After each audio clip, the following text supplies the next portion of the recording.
tidak ada hujan dan wilayah menyuruh belalang memakan habis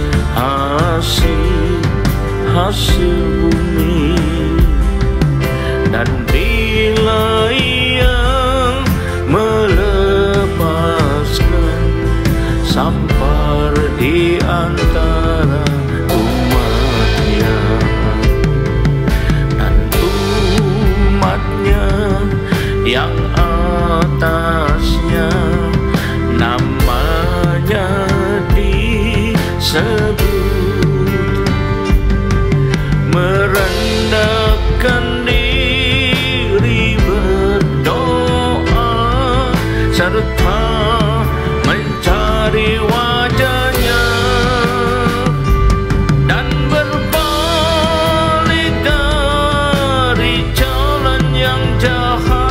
Ia akan mendengar dari surga dan ampuni dosa mereka, dan pulihkan negeri mereka.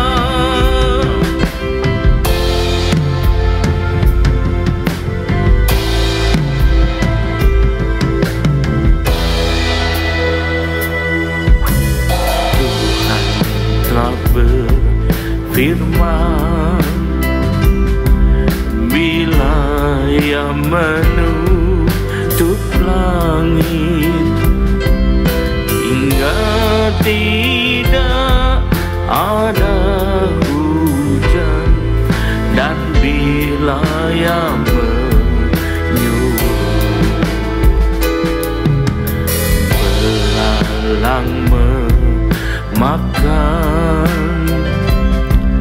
habis hasil bumi, dan bila ia melepaskan sampar di antara umatnya, dan umatnya yang atasnya namanya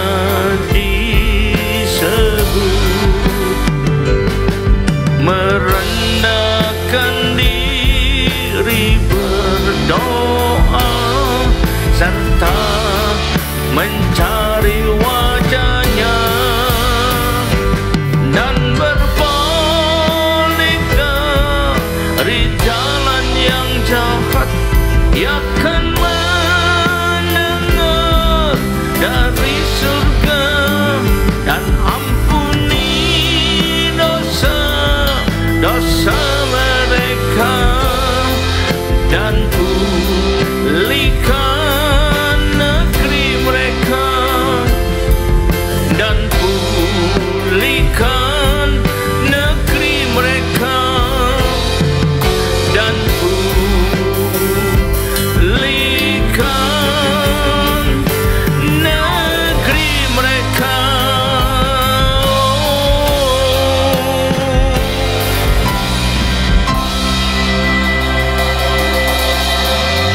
atasmu.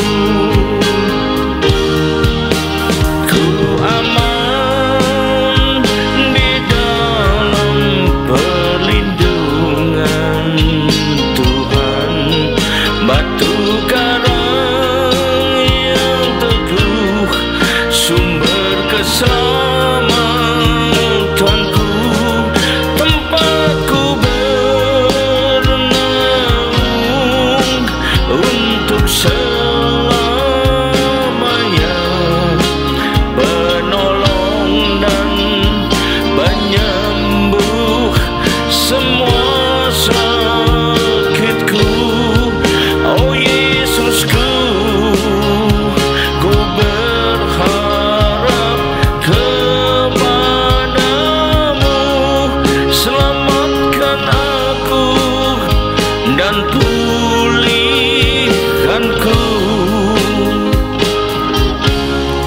Selamatkan aku dan pulihkanku.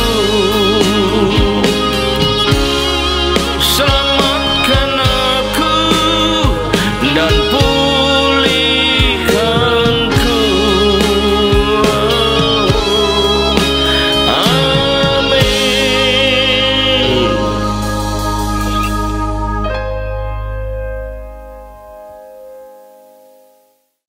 Shalom, selamat berjumpa kembali saudara kasih Tuhan. Mari kita persiapan diri kita untuk masuk dan menerima firman Tuhan. Sebelumnya marilah kita berdoa. Terima kasih Tuhan, kami umat-Mu siap menyambut firman-Mu. Urapilah kami semua, urapi hamba-Mu yang menyampaikan firman ini, agar firman ini tidak kembali dengan sia-sia, tapi boleh tumbuh dalam hidup kami dan menghasilkan buah yang baik dan berlipat ganda, yaitu sampai 30 kali, 60 kali, bahkan 100 kali ganda. Terima kasih Tuhan, kami umat-Mu siap menyambut firman ya Tuhan, dan biarlah Tuhan Kau urapi kami dalam satu nama yang berkuasa. Kami sambut firman-Mu ini, yaitu nama-Mu Tuhan Yesus Kristus. Haleluya, amin. Nah sekali lagi salam saudara kasih Tuhan, kita segera masuk dalam firman Tuhan. Firman Tuhan kali ini seakan-akan judulnya mengerikan ya, tetapi perlu kita pahami dengan baik, karena Alkitab memang menuliskan demikian. Tuhan yang membalas datangnya kecelakaan bagi kamu. Bagaimana kok bisa terjadi Tuhan yang membalas sehingga mendatangkan kecelakaan, atau Tuhan yang membalas dengan kecelakaan? Kita baca dulu pertama di Yosua 7 ayat 22 sampai 26. Yosua 7 ayat 22 sampai 26. Di itu kita bisa melihat tulisan di Alkitab bahwa Tuhan membalas dengan kecelakaan juga, mendatangkan kecelakaan. Yosua 7 ayat 22 sampai 26. Lalu Yosua menyuruh orang segera pergi ke kemah itu, dan sungguhnya semuanya itu disembunyikan dalam kemah Achan, dan perak itu ada di bawah sekali. Maka mereka mengambil semuanya itu dari dalam kemah, lalu membawanya kepada Yosua dan kepada semua orang Israel, dan mencurahkannya di hadapan Tuhan. Kemudian Yosua bersama seluruh Israel mengambil Achan bin Serah dan perak, jubah dan emas sebatang itu, anak-anaknya laki-laki dan perempuan dan lembunya, keledainya dan kambing dombanya, kemahnya dan segala kepunyanya. Lalu semuanya dibawa ke lembah Akor. Berkatalah Yosua kepada Achan, seperti engkau menyalahkan kami, maka Tuhan pun akan menyalahkan engkau pada hari ini, membalas kepadamu ya. Lalu seluruh Israel melontari dia dengan batu, semuanya dibakar dengan api dan dilempar dengan batu. Setelah itu dirikanlah di atasnya suatu timbunan batu yang besar yang masih ada sampai sekarang. Lalu surutlah murka Tuhan yang bernyala-nyala itu. Oleh sebab itu nama tempat itu sampai sekarang disebutkan lembah Akor. Nah di sini kita melihat ya, kita tahu gimana sih asal usulnya ini. Nah bangsa Israel waktu setelah mengalahkan Yeriko yang luar biasa hebatnya itu, mereka berhadapan kota kecil yang namanya Ai. Karena kecil mereka anggap enteng, tapi ternyata di kota yang kecil itu mereka dikalahkan oleh orang-orang Ai. Kenapa? Ternyata di Israel ada orang yang namanya Achan yang tidak mentaati perintah Tuhan, melanggar perintah Tuhan, yaitu mulai ngambil sesuatu dari hasil rampasan di Yeriko ya. Nah, itulah semuanya kenapa terjadi. Jadi karena ada orang di Israel yang tidak mentaati perintah Tuhan, maka Tuhan tidak beri kemenangan kepada mereka, bahkan kekalahan. Maka disebutkanlah bahwa Achan itu mencelakakan orang-orang Israel lainnya, atau mendatangkan kecelakaan, pembuat celaka akan itu. Gara-gara dia maka Israel sampai celaka, sehingga bukannya menang tapi kalah ya. Jika dosa akan bertambah lagi. Pertama, dosa akan melanggar perintah Tuhan. Yang kedua, membuat celaka orang lain. Buat celaka bangsanya sendiri, Israel. Nah, khususnya dosa kedua ini, iya, ayat itu yang mengacunya kemari. Yang dosa kedua itu mencelakakan orang lain. Maka Tuhan membalas perbuatannya itu dengan mendatangkan celaka juga buat dia. Yang dikatakan di Alkitab, mencelakakan engkau juga, katanya ya. Kenapa demikian? Karena Wahyu 2 ayat 23 mengatakan, Wahyu 2 ayat 23, mari kita baca. Dan anak-anaknya akan kumatikan, dan semua jemaat akan mengetahui bahwa akulah yang menguji batin dan hati orang. Menguji batin dan hati orang. Dan bahwa aku akan membalaskan kepada kamu setiap orang menurut perbuatannya. Jadi Tuhan membalaskan ya. Cuma kapan membalasnya datang? Apakah nanti di alam kekal ataukah sekarang waktu di dunia? Itu terserah pada Tuhan lah. Ya ini jadi Tuhan membalaskan. Kita lihat lagi Wahyu 22 ayat 12. Ya, penutup ini Tuhan mengatakan, Wahyu 22 ayat 12, sesungguhnya aku datang segera dan aku membawa upahku untuk membalaskan pada setiap orang menurut perbuatannya. Kalau berbuat baik di mata Tuhan, maka upah yang diberikan. Tapi kalau berbuat jahat di mata Tuhan, maka hukumannya akan diberikannya ya. Jadi bilang Tuhan membalaskan atau Tuhan membalas dengan kecelakaan, mencelakakan. Pertanyaannya, apa saja yang bisa menyebabkan terjadinya peristiwa semacam ini? Ya, mirip dengan ini, bukan sama sih. Nah, pertama, apa saja yang menyebabkan kok sampai ini terjadi? Pertama, Tuhan punya maksud di balik itu semua. Yang pertama, agar kita sadar dan berbalik kalau kita termasuk orang yang membuat yang tidak baik di hadapan Tuhan. Sadar dan berbalik, jangan tetap situ aja. 2 Taufik 7 ayat 13-14 mengatakan, ya ini, jadi kalau ada yang nggak enak terjadi segala, ya jangan sampai akhirnya Tuhan tetap mencelakakan. Tapi Tuhan bisa menariknya kembali. 2 Taufik 7 ayat 14. Bila mana aku menutup langit, nah ini Tuhan balas ya, perbuatan yang kurang baik, sehingga tidak ada hujan. Dan bila mana aku menyuruh belalang makan habis hasil bumi, artinya terjadilah kelaparan. Pada zaman dulu kelaparan adalah sesuatu yang sangat berbahaya ya, sangat menderita orang zaman-zaman itu. Dan bila mana aku melepaskan penyakit sampar di antara umatku. Nah ini banyak kematian terjadi. Dan umatku yang atasnya namaku disebut merendahkan diri, berdoa dan mencari wajahku, lalu berbalik dari jalan jahat, maka aku akan mendengar dari sorga dan aku akan mengampuni dosa mereka serta memulihkan negeri mereka. Jadi Tuhan ingin kita sadar supaya Tuhan tidak perlu meneruskan pembalasannya. Jadi hanya berupa peringatan supaya kita sadar dan berbalik dari apa yang tidak baik gitu ya. Ingat, Tuhan tidak ingin kita celaka. Sama sekali Tuhan tidak ingin mencelakakan kita kalau nggak ada sebabnya ya. Tapi Tuhan bisa membiarkan celaka itu datang pada kita supaya kita sadar dan berbalik. Dalam kondisi seperti ini atau peristiwa semacam ini, bila kita merespon dengan menyadari dan berbalik, maka ia akan memulihkan kita semua ya.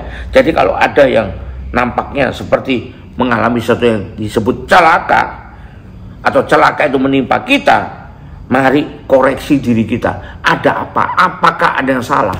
Kalau ada yang salah, maka cepat berbalik dan bertobat, dan Tuhan akan pulihkan segera ya. Itu yang pertama. Yang kedua, kenapa keadaan seperti ini bisa terjadi? Tuhan ingin agar kita akhirnya tidak binasa.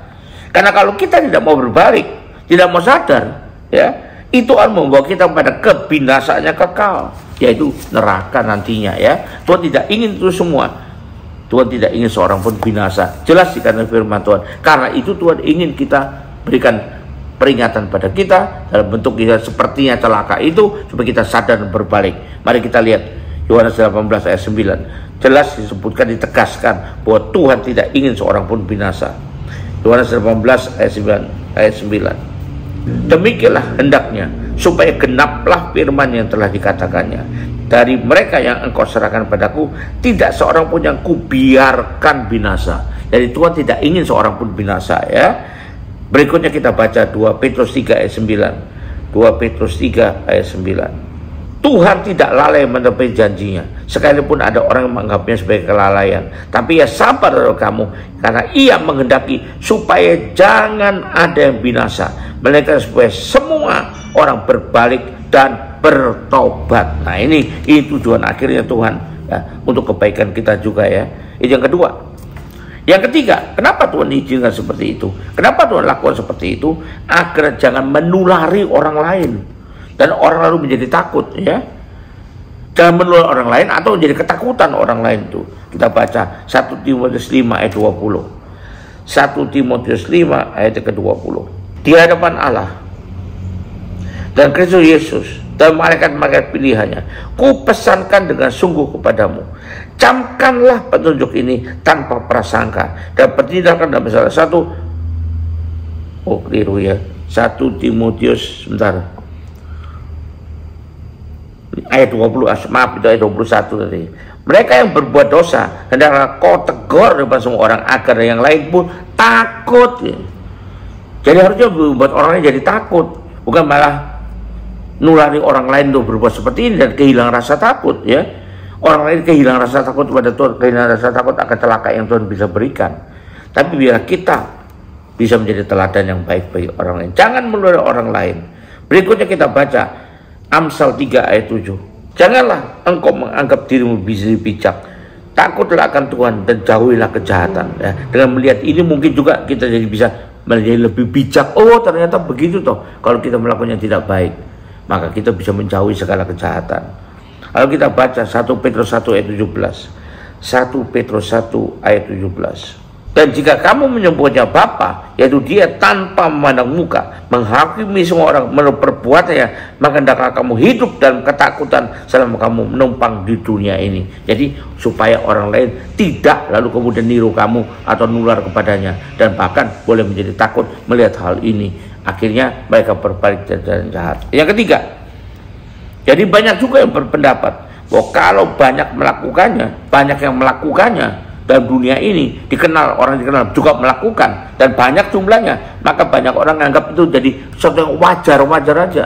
Ya maklumlah hidup di dunia. Nah ini, tapi ketika melihat atau menyaksikan bahwa Tuhan menghajar mereka dan menegur mereka dan membiarkan celaka itu terjadi atau yang tidak baik terjadi, baru orang sadar bahwa dosa itu akan sakit, mendatangkan kesakitan. Dosa itu mahal harganya. Untuk menebusnya, tentu ia akan jadi takut untuk mengikutinya. Jadi ini untuk jadi teladan juga buat orang lain ya. Yang ketiga. Yang keempat, bagaimana atau apa sebabnya Tuhan melakukan itu? Jadi jangan salah paham, Tuhan melakukan itu bukan karena Tuhan kejam, Tuhan jahat, tidak, tapi untuk kebaikan kita juga dan kebaikan orang lain juga. Yang keempat, agar orang-orang lain itu mengetahui bahwa dosa itu memang mahal harganya, tebusannya mahal akibatnya ya. Roma 6 ayat 23. Kita baca Alkitab di Roma 6 ayat 23. Sebab upah dosa ialah maut. Nah, dosa itu mahal karena upahnya ialah maut.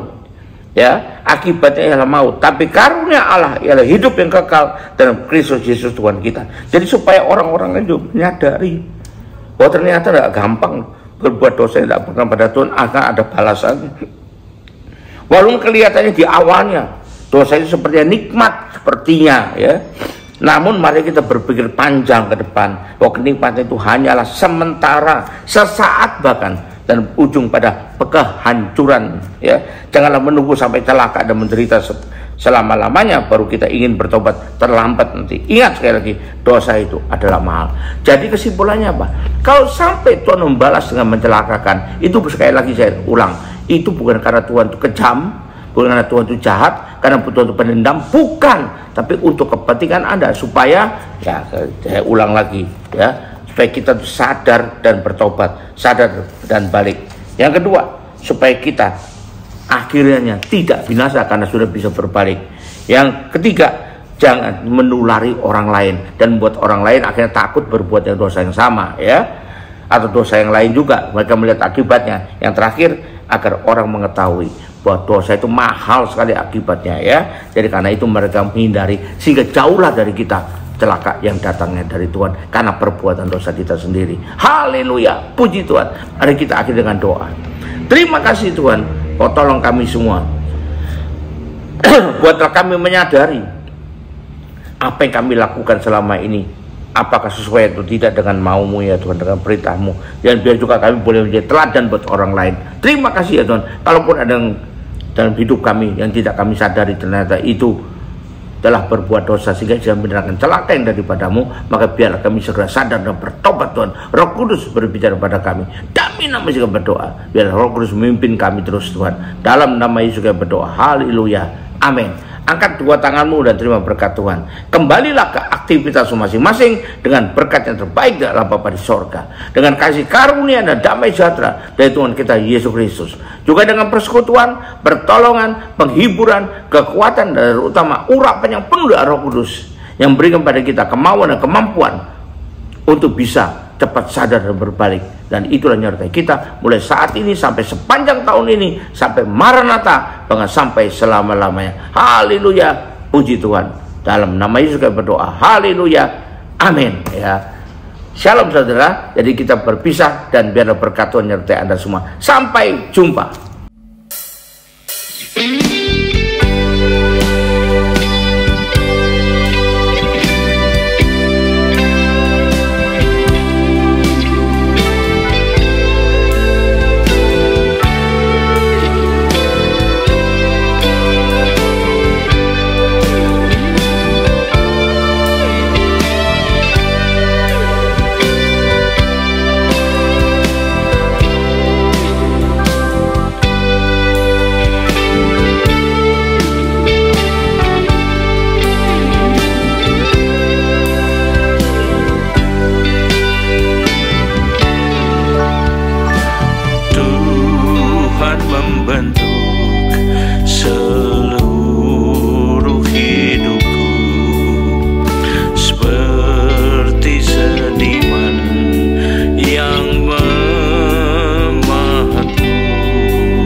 Tuhan.